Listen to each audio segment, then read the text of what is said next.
요즘 하루가 끝나면 이런 생각 드시진 않으셨나요? 오늘 뭐 했지?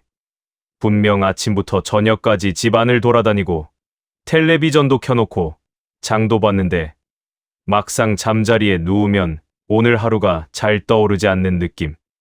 시간은 남는데 막상 나를 기다리는 건 없는 것 같은 느낌. 쉬고 있는데도 마음이 쉬질 않는 느낌. 받아보신 적 있으신가요? 이건 외로움과는 조금 다릅니다. 누가 옆에 있어도 채워지지 않는 무언가. 바쁠 때는 몰랐는데 한가해지니까 오히려 더 또렷하게 느껴지는 무언가. 이상하죠. 뭔가 해야 할 것 같은데 특별히 하고 싶은 건 없고 그렇다고 가만히 있으면 마음이 더 답답해지고 누가 이제 좀 쉬세요 하면 그 말이 오히려 더 막막하게 느껴지는 순간이 있으시죠. 오늘 이 시간은 그 막막함을 함께 들여다보는 시간입니다. 취미를 가지라는 이야기가 아닙니다. 왜 우리가 이런 마음이 드는지 그 이유를 천천히 이해해보는 시간입니다. 사람들은 말합니다. 나이 들면 시간 많아지잖아요. 맞는 말입니다. 출근할 필요도 없고 마감에 쫓기지도 않고 누가 뭐라고 하지도 않죠. 그런데 이상한 건 시간이 많아졌는데도 하루가 더 빨리 지나가는 것처럼 느껴진다는 겁니다. 아침에 일어나서 이것저것 하다 보면 어느새 점심이고 텔레비전 보다 보면 어느새 저녁이고 분명 바쁘지 않은데 하루는 빨리 지나가고 그런데 이상하게도 뭘 했는지는 잘 기억나지 않습니다. 이건 기억력의 문제가 아닙니다. 슈조펜하우어라는 철학자는 이렇게 말했습니다. 인간은 무언가를 할 때보다 기다릴 때 더 빨리 늙는다. 여기서 말하는 기다린다는 건 누군가를 기다리는 게 아닙니다.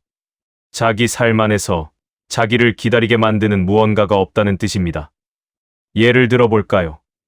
젊었을 때는 아침에 일어나면 오늘 해야 할 일들이 있었습니다. 아이들 밥 먹이고, 출근하고, 회의하고, 저녁에 장 보고, 집에 와서 설거지하고. 그 시간들은 피곤했지만 동시에 하루를 붙잡아 주는 고리였습니다. 그런데 지금은 어떤가요? 아침에 일어나도 딱히 나를 기다리는 건 없습니다. 아무도 재촉하지 않고 아무도 기대하지 않고 그러니까 하루가 마치 손에 쥐어지지 않는 물처럼 흘러가는 겁니다. 이게 바로 시간이 많아졌는데도 허전한 이유입니다. 시간이 없어서 힘든 게 아니라 시간을 붙잡아 둘 고리가 사라져서 힘든 겁니다. 많은 분들이 이렇게 말씀하십니다. 그동안은 바빠서 몰랐는데 이제 보니 공허하네요. 맞습니다. 바쁠 때는 공허를 느낄 시간이 없습니다. 눈앞의 일에 치여서 감정을 들여다볼 겨를이 없죠. 그런데 바쁨이 사라지면 그 안에 있던 공허함이 비로소 모습을 드러냅니다. 이건 새로 생긴 게 아닙니다. 원래 있었던 건데 이제야 보이는 겁니다. 슈조펜하우어는 이렇게 말했습니다. 인간은 할 일이 아니라 몰입할 대상을 잃을 때 가장 허전해진다. 여기서 중요한 건 할 일과 몰입할 대상이 다르다는 겁니다. 할 일은 의무입니다. 해야 하니까 하는 것. 하지만 몰입할 대상은 다릅니다. 그건 나를 현재로 데려오는 무언가입니다.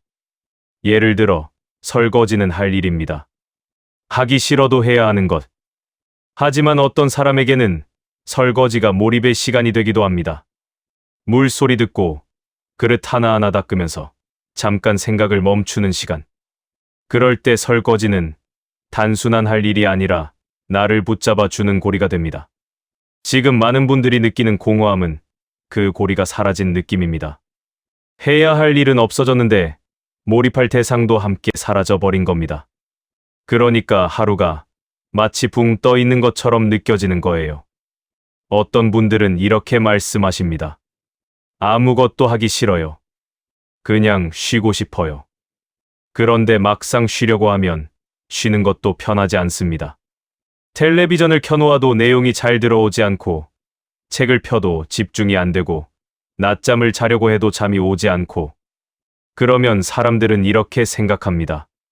내가 게을러진 건가? 의욕이 없어진 건가? 아닙니다. 이건 게으름이 아닙니다. 슈조펜하우어는 이렇게 말했습니다. 욕망이 사라지면 고통도 사라지지만 동시에 공허가 찾아온다. 젊었을 때는 욕망이 많았습니다. 더 잘 살고 싶고, 아이들 잘 키우고 싶고, 인정받고 싶고, 뭔가 이루고 싶고. 그 욕망들이 힘들게 했지만 동시에 우리를 움직이게 했습니다. 그런데 나이가 들면서 욕망이 하나둘 사라집니다. 더 이상 높은 곳을 바라지 않게 되고 남에게 인정받고 싶은 마음도 줄어들고 뭔가 크게 이루고 싶은 마음도 희미해집니다. 이건 자연스러운 겁니다. 나이가 들면서 욕망이 줄어드는 건 어쩌면 삶이 주는 선물일 수도 있습니다. 더 이상 욕망에 시달리지 않아도 되니까요. 그런데 문제는 욕망이 사라지면 동시에 삶을 밀어주던 힘도 함께 사라진다는 겁니다. 그래서 아무것도 하기 싫다는 마음이 드는 겁니다. 이건 의욕이 없어진 게 아닙니다. 삶의 중심이 잠시 사라진 겁니다. 쇼펜하우어는 인간의 삶을 이렇게 설명했습니다. 인간은 고통과 권태 사이를 왔다 갔다 하는 존재다. 무언가를 원할 때는 고통스럽고 원하는 걸 얻으면 권태로워진다는 뜻입니다. 젊었을 때는 고통 쪽에 더 가까웠습니다. 원하는 게 많았으니까요. 더 좋은 집, 더 나은 직장, 아이들의 성공, 안정된 노후. 그걸 이루려고 애쓰는 게 고통스러웠지만 동시에 그게 우리를 살아있게 했습니다. 그런데 나이가 들면서 권태 쪽으로 넘어옵니다. 더 이상 원하는 게 많지 않으니까요. 이미 이룬 것도 있고 이루지 못한 건 포기한 것도 있고 남은 건 그냥 하루하루 사는 것. 그런데 이 권태가 생각보다 견디기 힘듭니다. 고통은 적어도 뭔가 하게 만들지만 권태는 가만히 앉아 있게 만듭니다. 그리고 그 가만히 앉아 있는 시간이 마음을 더 무겁게 합니다. 슈로펜하우어는 이렇게 말했습니다. 노년의 문제는 고통보다 의미의 공백이다. 젊었을 때의 고통은 최소한 의미가 있었습니다. 아이들을 위해, 가족을 위해, 미래를 위해 견디는 고통이었으니까요. 그런데 지금의 공백은 의미조차 희미합니다. 그냥 비어 있는 겁니다. 채워야 할 것 같은데 뭘로 채워야 할지 모르겠고. 이게 바로 많은 분들이 느끼는 막막함의 정체입니다. 그럼 취미를 가지면 되지 않나요? 많은 분들이 이렇게 생각하십니다. 맞습니다. 취미를 가지면 좋습니다. 그런데 여기서 중요한 건 왜 취미가 필요한지를 이해하는 겁니다. 취미는 즐거움을 위한 게 아닙니다. 물론 즐거울 수도 있지만 그게 핵심은 아닙니다. 취미의 진짜 역할은 하루를 붙잡아 주는 겁니다. 슈로펜하우어는 이렇게 말했습니다. 사소한 몰입은 삶을 견디게 하는 완충 장치다. 여기서 완충 장치라는 말이 중요합니다. 취미는 삶을 극적으로 바꾸는 게 아닙니다. 그냥 하루를 조금 더 견딜만하게 만들어주는 겁니다. 예를 들어 볼까요? 아침에 일어났을 때 오늘 하루가 막막하게 느껴지는 분이 있다고 해보겠습니다. 아무도 나를 부르지 않고 딱히 해야 할 일도 없고 그냥 하루가 길게만 느껴지는 날. 그런 날, 만약 오전에 잠깐이라도 산책을 한다면 어떨까요? 거창한 운동이 아니라 그냥 집 근처를 천천히 걷는 것. 그러면 최소한 오전 1시간은 뭔가 했다는 느낌이 듭니다. 그게 하루 전체를 바꾸지는 못하지만 최소한 오전은 붙잡아 줍니다. 혹은 저녁마다 일기를 쓰는 분이 있다고 해보겠습니다. 긴 글이 아니라 그냥 오늘 있었던 일 한두 줄 적는 것. 그러면 저녁 시간이 단순히 잠들기 전 기다리는 시간이 아니라 오늘 하루를 정리하는 시간이 됩니다. 이게 바로 취미가 하는 일입니다. 하루에 고리를 하나 걸어두는 것. 그 고리가 없으면 하루는 그냥 흘러가 버립니다. 그런데 고리가 하나라도 있으면 하루가 붙잡히는 느낌이 듭니다. 취미가 없는 삶이 피곤한 이유는 쉬고 있는데도 쉬는 것 같지 않기 때문입니다. 하루가 그냥 지나가고 뭘 했는지 모르겠고 그러면 마음이 더 허전해집니다. 그런데 많은 분들이 이렇게 말씀하십니다. 취미를 가지고 싶긴 한데 선뜻 시작이 안 돼요. 왜 그럴까요? 첫 번째 이유는 이 나이에라는 생각 때문입니다. 이 나이에 새로 뭘 시작해? 이 나이에 배워봤자 잘할 수 있을까? 이 나이에 취미를 가져도 되나? 이런 생각들이 시작을 막습니다. 그런데 여기서 생각해 볼 게 있습니다. 취미는 나이가 중요한 게 아닙니다. 취미는 잘하기 위한 게 아니라 하루를 붙잡아 두기 위한 겁니다. 두 번째 이유는 잘해야 한다는 부담 때문입니다. 우리 세대는 뭘 하든 결과를 내야 했습니다. 일을 하면 성과를 내야 했고, 살림을 하면 잘해야 했고, 육아를 하면 아이가 잘 커야 했습니다. 그러니까 취미라는 말을 들어도 자동으로 잘해야 한다는 생각이 듭니다. 그림을 그리면 잘 그려야 하는 거 아냐? 악기를 배우면 곡을 연주할 수 있어야 하는 거 아냐? 그런데 그렇지 않습니다. 취미는 결과가 아니라 과정입니다. 세 번째 이유는 혼자 하는 게 쓸쓸하다는 느낌 때문입니다. 젊었을 때는 뭘 하든 주변에 사람들이 있었습니다. 직장 동료들, 동네 엄마들, 친구들. 그런데 지금은 주변이 조용합니다. 자식들은 각자 바쁘고 친구들도 각자 사정이 있고, 그러니까 혼자 뭔가를 시작한다는 게 외롭게 느껴집니다. 하지만 여기서도 생각해 볼 게 있습니다. 혼자 하는 취미가 꼭 외로운 건 아닙니다. 오히려 혼자 하는 취미가 나를 더 단단하게 붙잡아 줄 수 있습니다. 네 번째 이유는 늦었다는 생각 때문입니다. 진작 시작할 걸. 젊었을 때 했으면 지금쯤 잘했을 텐데. 이런 후회가 지금 시작하는 걸 막습니다. 그런데 쇼펜하우어는 이렇게 말했습니다. 늦었다고 생각할 때가 가장 빠를 때다. 지금 시작하지 않으면 1년 후에도 똑같이 늦었다고 말하게 됩니다. 그러니까 늦었다는 생각이 들 때가 바로 시작할 때입니다. 취미를 생각할 때 가장 큰 걸림돌은 잘해야 한다는 생각입니다. 왜 우리는 뭘 하든 잘해야 한다고 생각할까요? 그건 우리가 살아온 시대 때문입니다. 우리 세대는 잘하지 않으면 살아남을 수 없었습니다. 일을 잘해야 월급을 받았고, 살림을 잘해야 집안이 돌아갔고, 육아를 잘해야 아이가 제대로 컸습니다. 그러니까 잘한다는 건 선택이 아니라 생존이었습니다. 그런데 지금은 어떤가요? 더 이상 생존을 위해 뭔가를 잘할 필요가 없습니다. 취미는 평가받기 위한 게 아니니까요. 하지만 몸에 밴 습관은 쉽게 사라지지 않습니다. 그래서 취미를 생각할 때도 자동으로 잘해야 한다는 생각이 듭니다. 여기서 한 가지 질문을 드리겠습니다. 취미를 잘하면 누가 좋아할까요? 아무도 모릅니다. 취미는 남에게 보여주는 게 아니니까요. 그럼 취미를 못하면 누가 뭐라고 할까요? 아무도 뭐라고 하지 않습니다. 취미는 평가받는 게 아니니까요. 그렇다면 굳이 잘할 필요가 없다는 뜻입니다. 슈로펜하우어는 이렇게 말했습니다. 몰입에 갇히는 결과가 아니라 그 순간에 있다. 그림을 그렸는데 못 그렸다면 그림이 못생긴 게 문제일까요? 아닙니다. 그림을 그리는 동안 최소한 그 시간만큼은 다른 생각을 하지 않았습니다. 그게 바로 취미가 하는 일입니다. 결과가 아니라 그 시간 동안 나를 현재로 데려오는 것. 그러니까 잘하지 못해도 괜찮습니다. 못해도 그 시간만큼은 당신이 현재에 있었으니까요. 많은 분들이 취미라고 하면 뭔가 거창한 걸 떠올립니다. 등산, 골프, 악기 연주, 그림 그리기, 글쓰기. 물론 이런 것들도 좋은 취미입니다. 하지만 취미가 꼭 이렇게 크고 거창할 필요는 없습니다. 슈로펜하우어는 이렇게 말했습니다.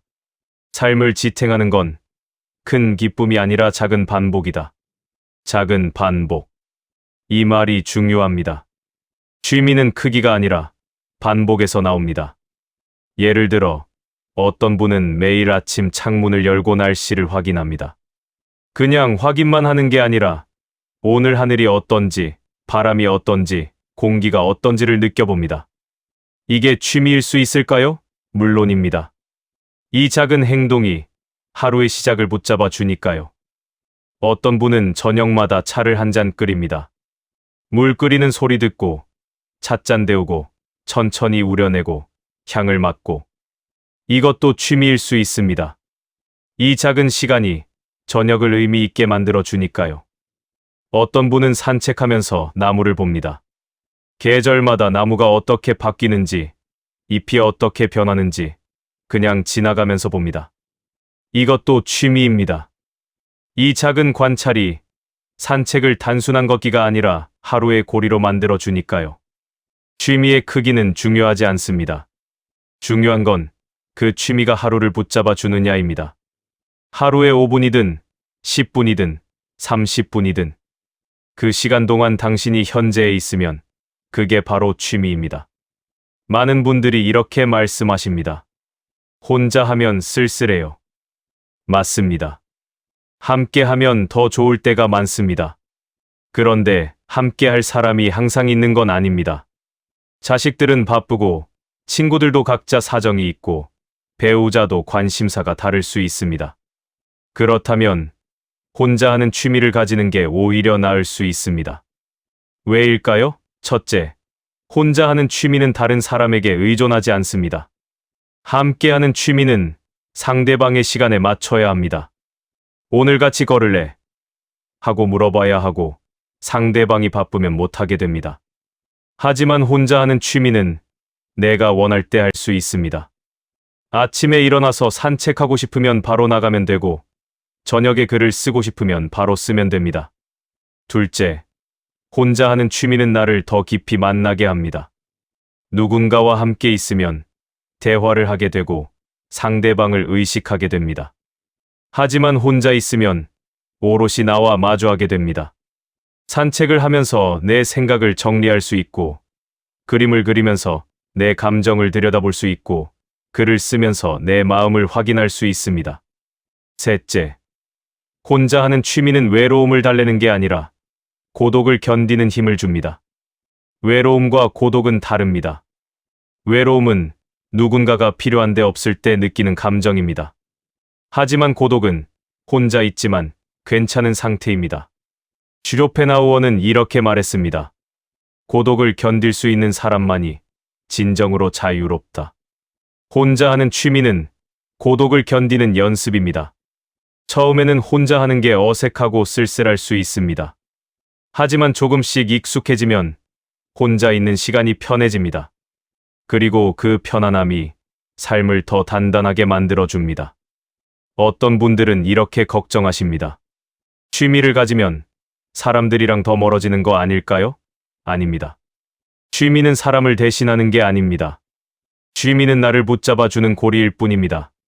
사람과의 관계는 관계 그 자체로 중요합니다. 취미가 있다고 해서 관계가 덜 중요해지는 건 아닙니다.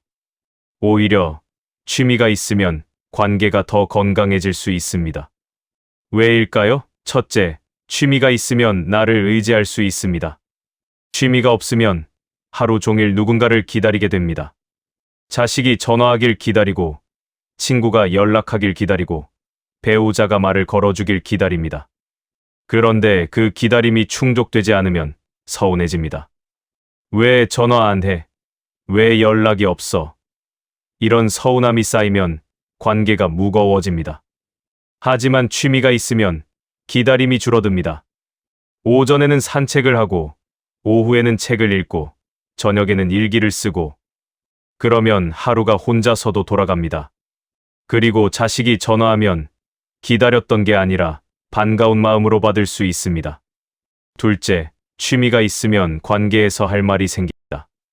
취미가 없으면 전화 통화할 때도 할 말이 별로 없습니다. 오늘 뭐 했어요? 하고 물어봐도 특별히 한 게 없으니까 대답이 없습니다. 하지만 취미가 있으면 이야기할 거리가 생깁니다. 오늘 산책하다가 이런 걸 봤어. 요즘 이런 책 읽고 있어.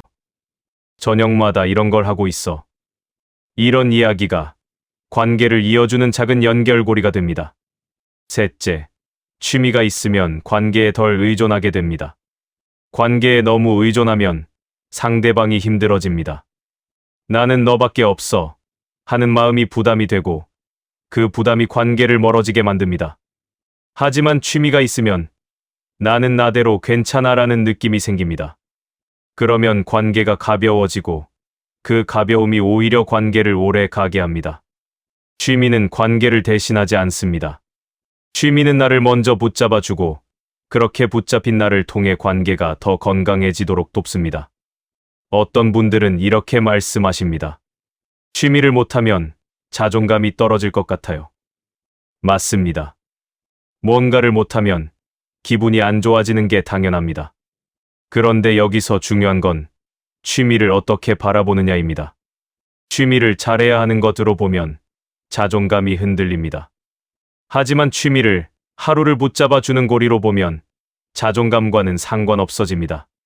슈로펜하우어는 이렇게 말했습니다. 자존감은 타인의 평가에서 오는 게 아니라 자기 자신과의 관계에서 온다. 취미는 타인에게 보여주는 게 아닙니다. 나 스스로를 위한 겁니다.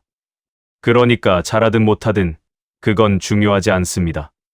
중요한 건 그 시간 동안 내가 나와 함께 있었느냐입니다. 예를 들어 그림을 그렸는데 못 그렸다고 해보겠습니다. 못 그린 그림을 보면서 나는 재능이 없어 라고 생각할 수도 있습니다. 하지만 다르게 생각해 볼 수도 있습니다. 오늘 30분 동안 나는 그림에 집중했어. 그러면 그림을 못 그렸어도 그 30분은 의미가 있습니다. 글을 썼는데 잘 안 써졌다고 해보겠습니다. 잘 안 쓴 글을 보면서 나는 표현력이 없어 라고 생각할 수도 있습니다. 하지만 다르게 생각해 볼 수도 있습니다. 오늘 20분 동안 나는 내 생각을 정리했어. 그러면 글이 잘 안 써졌어도 그 20분은 의미가 있습니다. 취미가 자존감을 건드리지 않으려면 취미를 평가하지 않는 연습이 필요합니다. 오늘 잘했나, 못했나? 가 아니라 오늘 했나, 안 했나? 를 확인하는 겁니다. 했으면 그걸로 충분합니다. 젊었을 때 취미와 지금 나이의 취미는 다릅니다. 젊었을 때는 취미도 목표가 있었습니다. 등산을 하면 정상을 찍어야 했고, 악기를 배우면 곡을 연주할 수 있어야 했고, 그림을 그리면 전시를 하고 싶어 했습니다. 하지만 지금은 그런 목표가 필요 없습니다. 지금 이 나이에 어울리는 취미는 목표 없는 취미입니다. 목표 없이 그냥 하는 것. 산책을 하되 몇 킬로미터를 걸어야 한다는 목표 없이, 그림을 그리되 완성해야 한다는 목표 없이, 글을 쓰되 발표해야 한다는 목표 없이 그냥 하는 겁니다. 슈로펜하우어는 이렇게 말했습니다. 노년의 지혜는 목적 없이 존재할 수 있는 능력에서 온다. 젊었을 때는 모든 게 목적을 향해 있었습니다. 돈을 벌기 위해 일하고, 아이를 키우기 위해 살림하고, 노후를 위해 저축하고, 모든 게 무엇을 위해였습니다. 하지만 지금은 무엇을 위해가 아니라 그냥 할 수 있습니다. 그냥 걷고, 그냥 쓰고, 그냥 보고, 그냥 듣고. 이게 바로 지금 이 나이에 어울리는 취미의 태도입니다. 그리고 이 그냥이 오히려 삶을 더 가볍게 만들어줍니다. 목표가 없으니까 실패도 없습니다. 평가가 없으니까 스트레스도 없습니다. 그냥 하루에 조금씩 나를 현재로 데려오는 시간. 그걸로 충분합니다.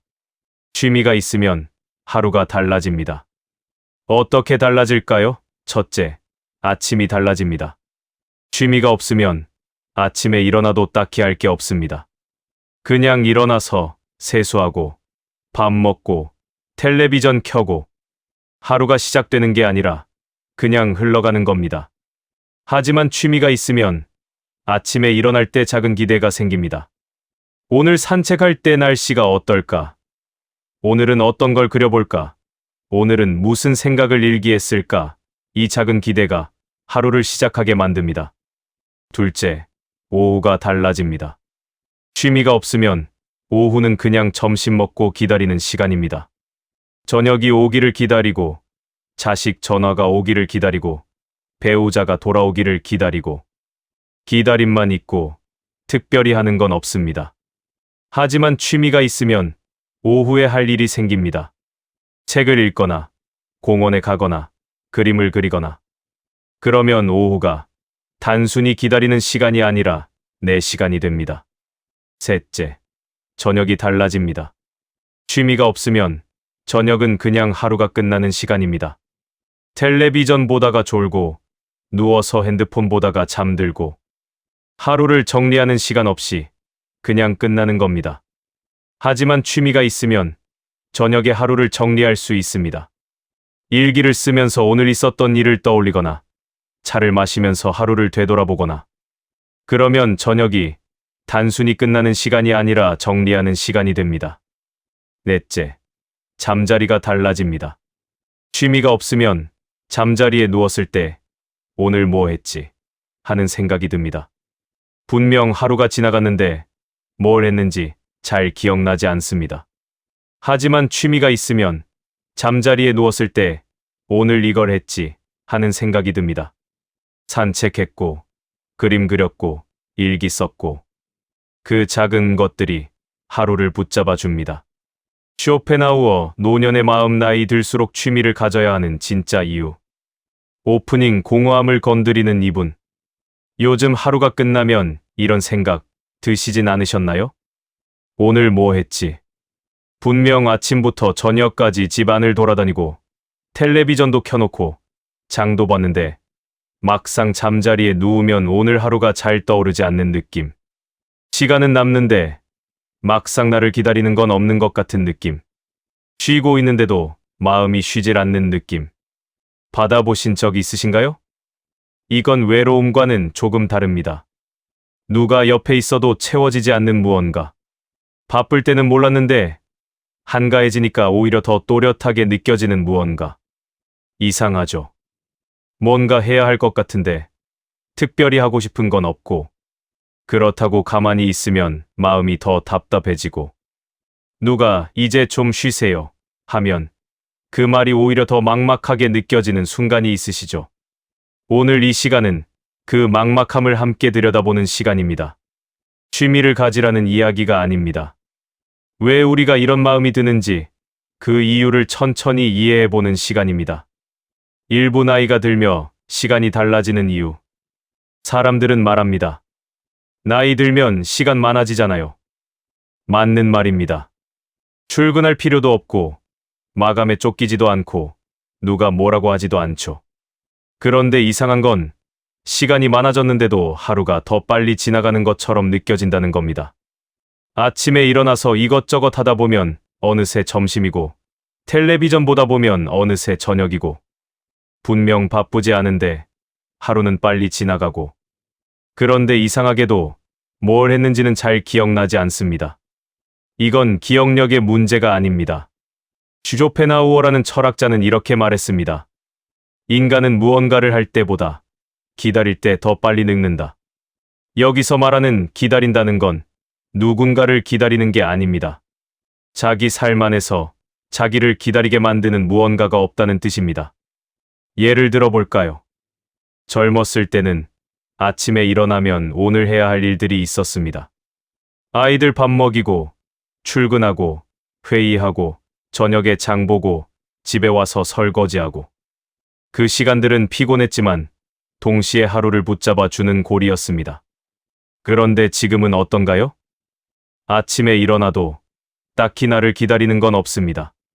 아무도 재촉하지 않고 아무도 기대하지 않고 그러니까 하루가 마치 손에 쥐어지지 않는 물처럼 흘러가는 겁니다. 이게 바로 시간이 많아졌는데도 허전한 이유입니다. 시간이 없어서 힘든 게 아니라 시간을 붙잡아 둘 고리가 사라져서 힘든 겁니다. 2부 바쁠 땐 몰랐던 공허함의 정체. 많은 분들이 이렇게 말씀하십니다. 그동안은 바빠서 몰랐는데 이제 보니 공허하네요. 맞습니다. 바쁠 때는 공허를 느낄 시간이 없습니다.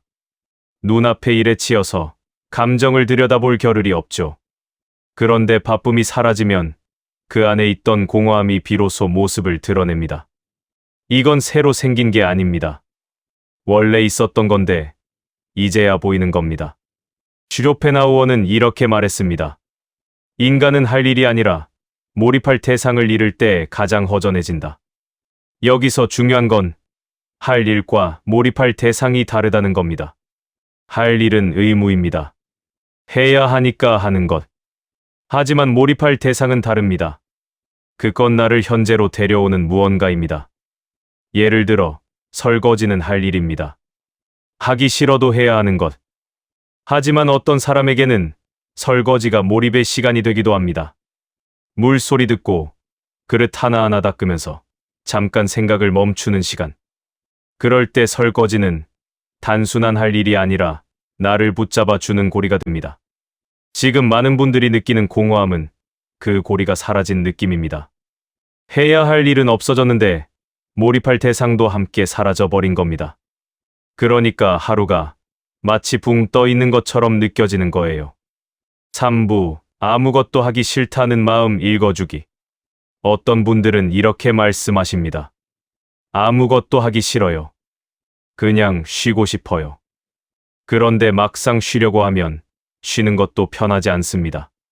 텔레비전을 켜놓아도 내용이 잘 들어오지 않고, 책을 펴도 집중이 안 되고, 낮잠을 자려고 해도 잠이 오지 않고, 그러면 사람들은 이렇게 생각합니다. 내가 게을러진 건가? 의욕이 없어진 건가? 아닙니다. 이건 게으름이 아닙니다. 슈로펜하우어는 이렇게 말했습니다. 욕망이 사라지면 고통도 사라지지만 동시에 공허가 찾아온다. 젊었을 때는 욕망이 많았습니다. 더 잘 살고 싶고, 아이들 잘 키우고 싶고, 인정받고 싶고, 뭔가 이루고 싶고. 그 욕망들이 힘들게 했지만 동시에 우리를 움직이게 했습니다. 그런데 나이가 들면서 욕망이 하나둘 사라집니다. 더 이상 높은 곳을 바라지 않게 되고, 남에게 인정받고 싶은 마음도 줄어들고, 뭔가 크게 이루고 싶은 마음도 희미해집니다. 이건 자연스러운 겁니다. 나이가 들면서 욕망이 줄어드는 건 어쩌면 삶이 주는 선물일 수도 있습니다. 더 이상 욕망에 시달리지 않아도 되니까요. 그런데 문제는 욕망이 사라지면 동시에 삶을 밀어주던 힘도 함께 사라진다는 겁니다. 그래서 아무것도 하기 싫다는 마음이 드는 겁니다. 이건 의욕이 없어진 게 아닙니다. 삶의 중심이 잠시 사라진 겁니다. 4부 쇼펜하우어가 말한 공허와 인간. 쇼펜하우어는 인간의 삶을 이렇게 설명했습니다. 인간은 고통과 권태 사이를 왔다 갔다 하는 존재다. 무언가를 원할 때는 고통스럽고, 원하는 걸 얻으면 권태로워진다는 뜻입니다. 젊었을 때는 고통 쪽에 더 가까웠습니다. 원하는 게 많았으니까요. 더 좋은 집, 더 나은 직장, 아이들의 성공, 안정된 노후. 그걸 이루려고 애쓰는 게 고통스러웠지만 동시에 그게 우리를 살아있게 했습니다. 그런데 나이가 들면서 권태 쪽으로 넘어옵니다. 더 이상 원하는 게 많지 않으니까요. 이미 이룬 것도 있고, 이루지 못한 건 포기한 것도 있고, 남은 건 그냥 하루하루 사는 것. 그런데 이 권태가 생각보다 견디기 힘듭니다.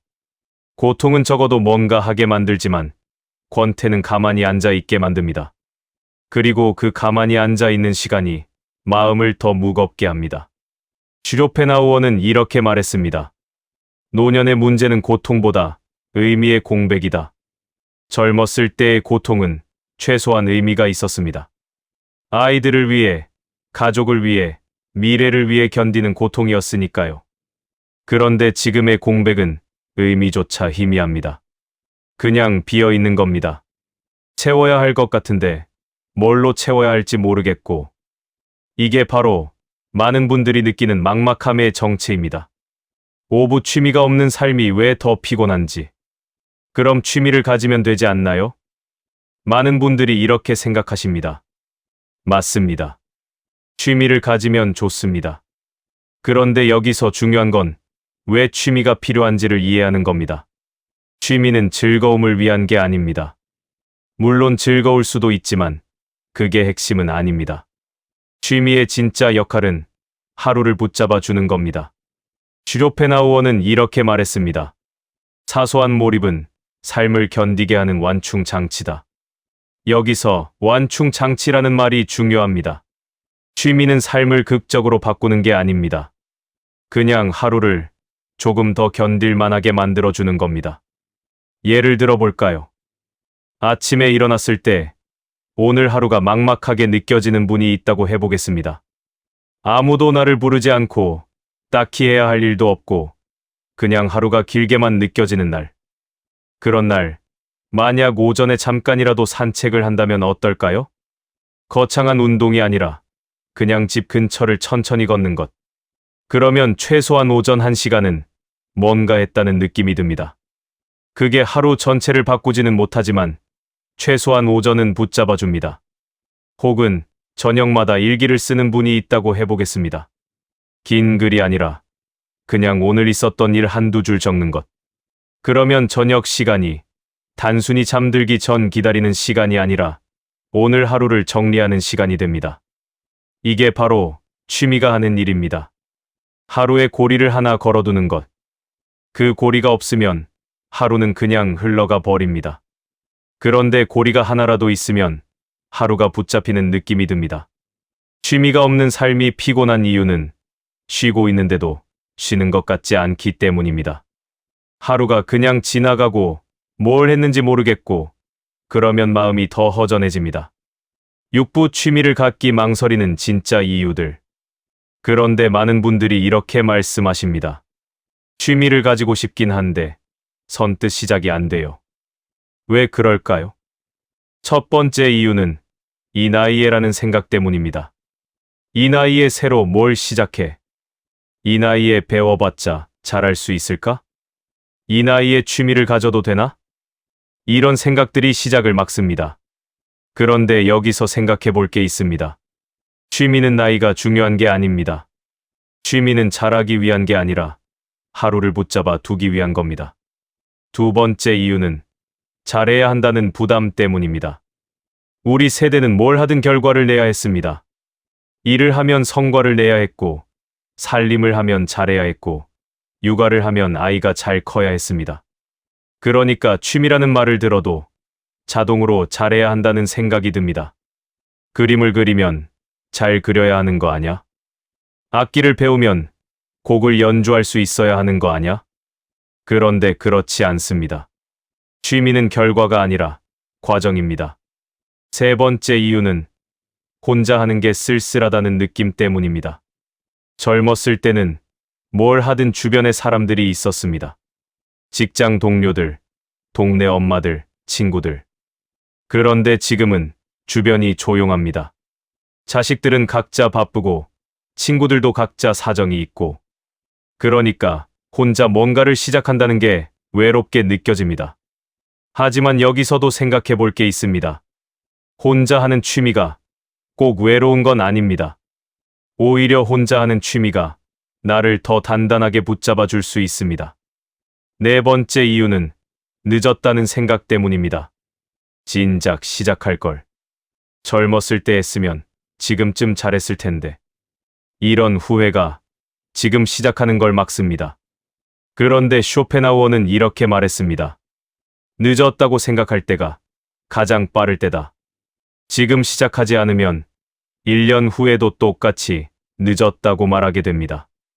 그러니까 늦었다는 생각이 들 때가 바로 시작할 때입니다. 7부, 잘해야 한다는 부담 내려놓기. 취미를 생각할 때 가장 큰 걸림돌은 잘해야 한다는 생각입니다.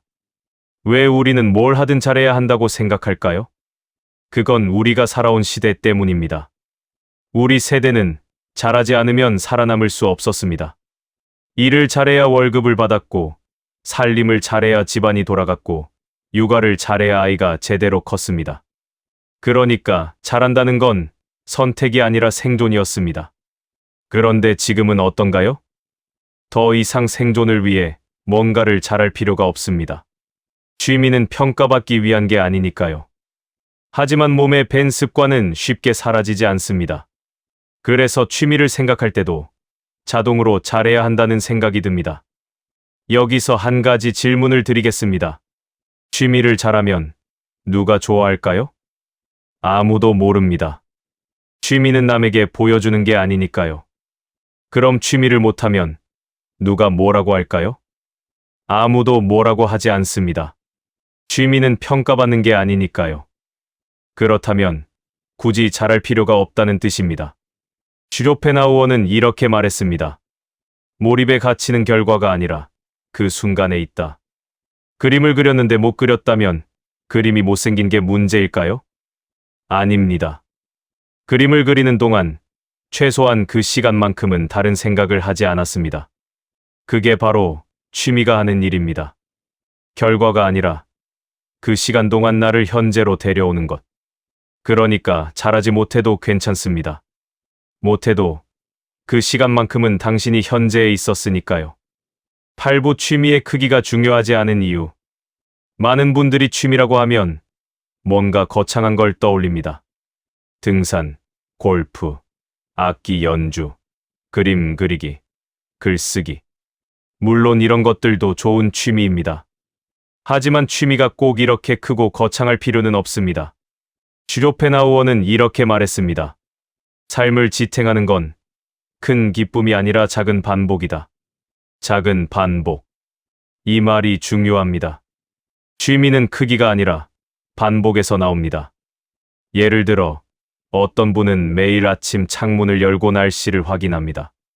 그냥 확인만 하는 게 아니라 오늘 하늘이 어떤지, 바람이 어떤지, 공기가 어떤지를 느껴봅니다.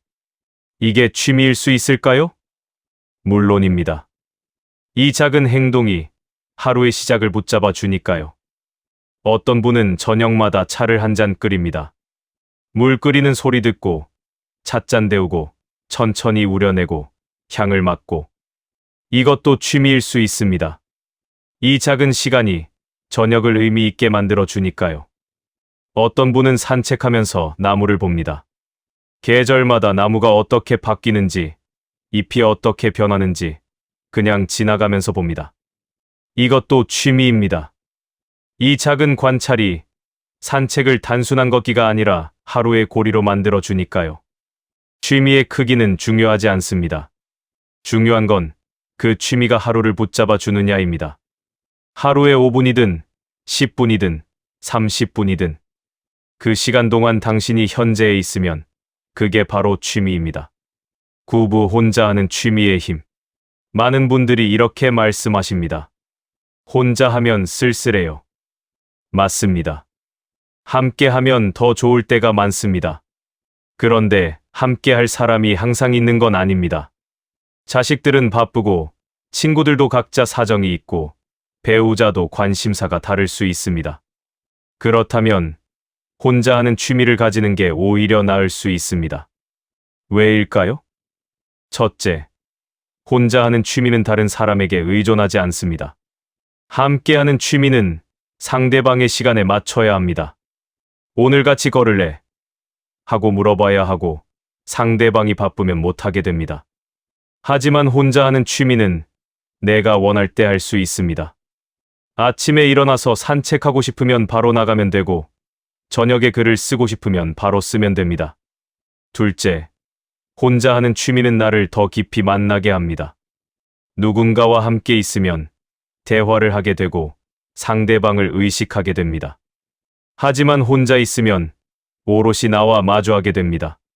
산책을 하면서 내 생각을 정리할 수 있고, 그림을 그리면서 내 감정을 들여다볼 수 있고, 글을 쓰면서 내 마음을 확인할 수 있습니다. 셋째, 혼자 하는 취미는 외로움을 달래는 게 아니라 고독을 견디는 힘을 줍니다. 외로움과 고독은 다릅니다.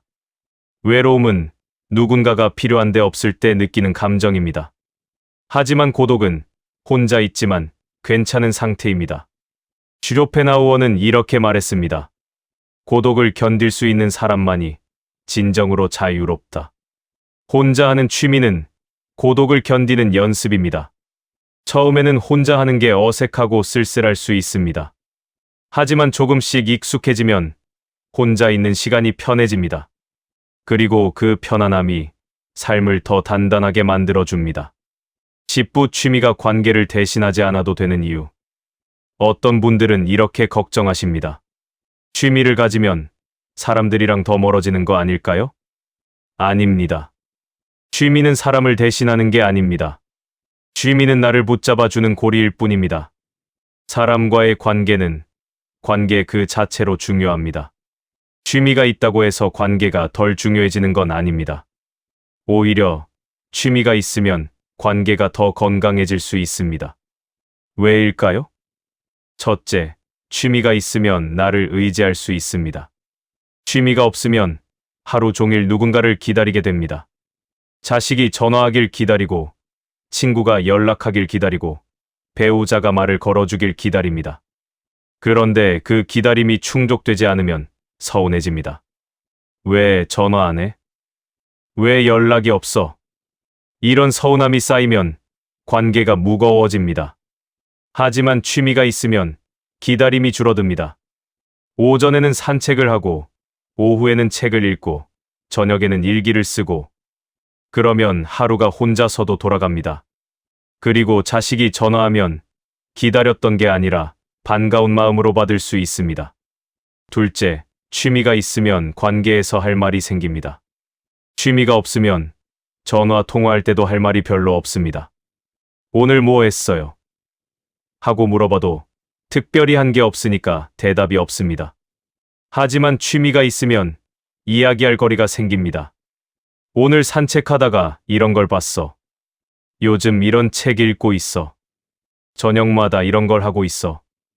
이런 이야기가 관계를 이어주는 작은 연결고리가 됩니다.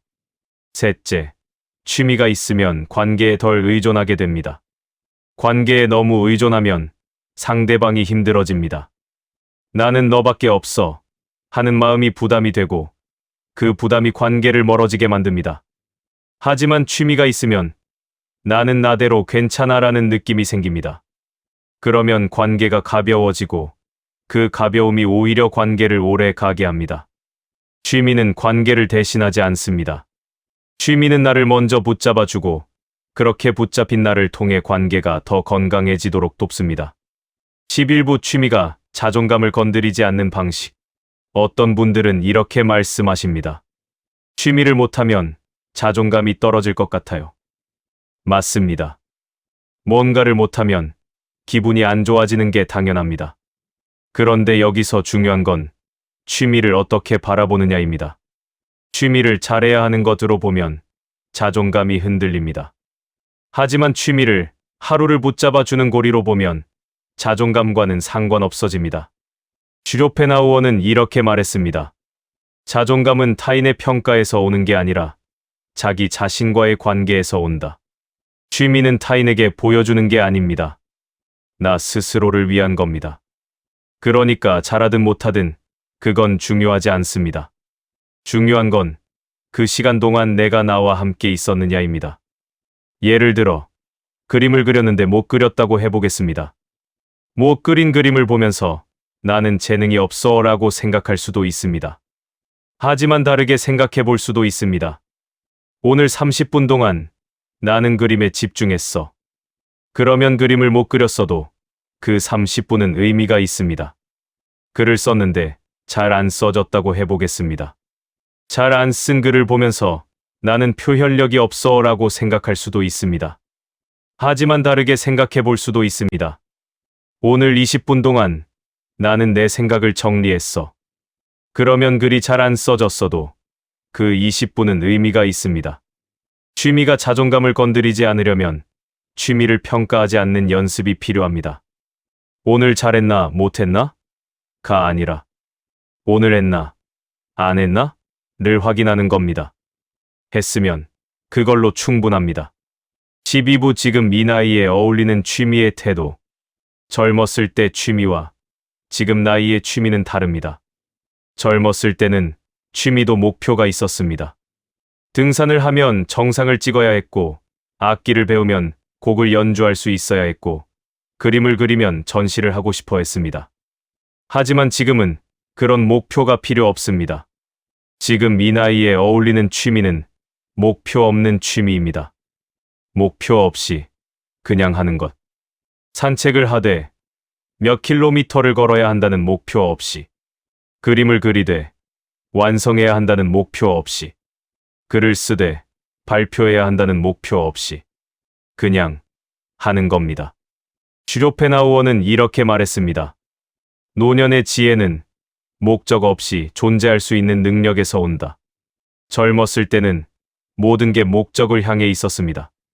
돈을 벌기 위해 일하고, 아이를 키우기 위해 살림하고, 노후를 위해 저축하고, 모든 게 무엇을 위해였습니다. 하지만 지금은 무엇을 위해가 아니라 그냥 할 수 있습니다. 그냥 걷고, 그냥 쓰고, 그냥 보고, 그냥 듣고. 이게 바로 지금 이 나이에 어울리는 취미의 태도입니다. 그리고 이 그냥이 오히려 삶을 더 가볍게 만들어줍니다. 목표가 없으니까 실패도 없습니다. 평가가 없으니까 스트레스도 없습니다. 그냥 하루에 조금씩 나를 현재로 데려오는 시간. 그걸로 충분합니다. 13부 취미가 하루를 붙잡아 주는 순간들. 취미가 있으면 하루가 달라집니다. 어떻게 달라질까요? 첫째, 아침이 달라집니다. 취미가 없으면 아침에 일어나도 딱히 할 게 없습니다. 그냥 일어나서 세수하고 밥 먹고 텔레비전 켜고